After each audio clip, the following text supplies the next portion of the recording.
Hello guys, చిదువుల పచ్చడి అండి. ఇది టిఫిన్స్లోకి చాలా రుచిగా ఉంటుంది. దీనికి 4-5 మామిడికాయలైనా పెట్టేసుకోవచ్చు. ముందుగా మామిడికాయకి తొక్క తీసి పొట్టులో కొట్టేసుకోవాలి. నేను చూపిస్తున్నాను కదా, ఆ విధంగా. దీంట్లోకి వెల్లుల్లి, బెల్లం, ఆవు పిండి, ఒక 10-15 దాకా వెల్లుల్లి రబ్బలు కచ్చపచ్చ దంచుకొని పక్కన పెట్టుకోవాలి. తర్వాత చిదువుల్లోకి పసుపు, చిటికెడు పసుపు, 1 గరిటె ఉప్పు, 2 గరిటెల కారం, 1 గరిటె ఆవపిండి, వెల్లుల్లి రెబ్బలు 10-15 దాకా, ఒక గుప్పుడు బెల్లం, తర్వాత మనం కచ్చపచ్చ దంచుకున్నాం కదా వెల్లుల్లి, అవి కూడా అందులో వేసేసుకోవాలి.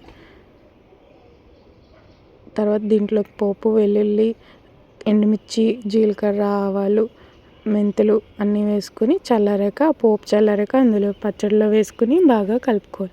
ఇది దోశలోకి కానీ ఇడ్లీలోకి, టిఫిన్స్లోకి చాలా రుచిగా ఉంటుందండి. మా ఇంట్లో అయితే ఇది టిఫిన్స్లో ఎక్కువగా తింటారు. ఇప్పుడు వేసుకున్నాము, ఇదంతా కలిపేసుకున్నాను కదా. తర్వాత నూనె పోసుకొని కూడా ఇదంతా కూడా బాగా కలుపుకోవాలి.